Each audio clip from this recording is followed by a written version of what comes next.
There are two things you all need to know about me before we get started. Number one is I am a plethora of enthusiasm, and now you have all been warned about it, so you can't complain. The second thing is I love people. And the combination of those two things has not always been very well received. We will take my friend Dan, for example. His real name's Dan. I'm not shying away from that. I am a type A personality. We are both landscape architecture students. However, Dan was a type B personality. Now imagine being a type B personality and having a type A personality like myself invading your privacy at 3 in the morning. This is how Dan and I met each other. To this day, he still thinks I'm the world's most annoying person. And those are his words, not mine, so I'm allowed to say it. But this is just who I am. I am bold, I am assertive, and I'm different.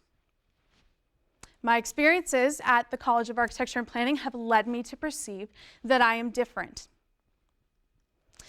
And it's because most of my architectural peers are like my friend Dan. They do not and are not as enthused by people as much as I am. And it's been making me feel just a little bit out of place. Like my enthusiasm is somehow wrong. It just felt like for the longest time that I did not have the right personality to be in my field. But there are hundreds of personalities in the design community, and we are all in pursuit of designing better environments. And it got me to thinking that in today's world, we have so much more that we have to show beyond our graphic skill that will actually encourage and appease the incoming generation. You see, it's very common knowledge at this point that humans are reaching maximum capacity. I'm not just talking about world population, but our daily lives. We are each on the brink of mental and physical collapse, brought on by the increasing needs to work, to be socially relevant, and to achieve this sense of perceived greatness. In fact, those are some of the many attributes associated with the astonishing rise in Western culture narcissism. And you don't have to take my word for it either. Peter Gray, PhD in biological sciences and research professor at Boston College, has stated that researchers have been surveying collegiate students since the 70s. And their findings have concluded that approximately 70% of students today score higher on narcissism and lower on empathy than the average student did 30 years ago.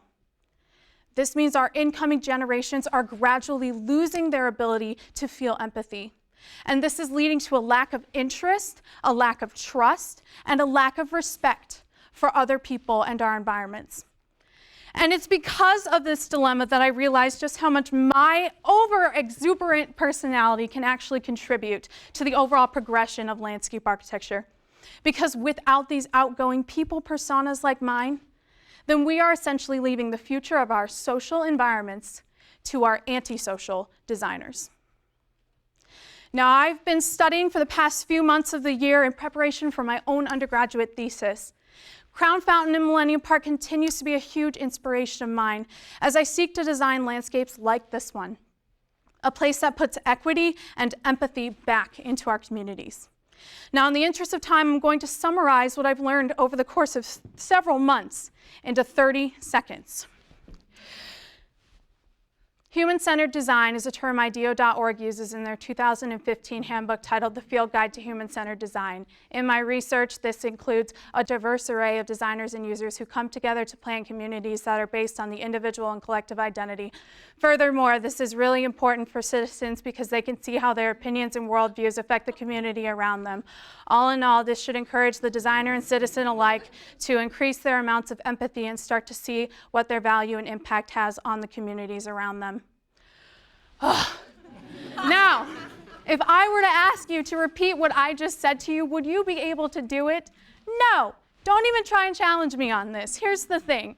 Human-centered design is a difficult definition, and that's not the point that I want you to know. It is not a textbook definition, it is an idea. And what matters is how this idea can positively impact the future of our communities. Because human-centered design is the link between creativity and philanthropy.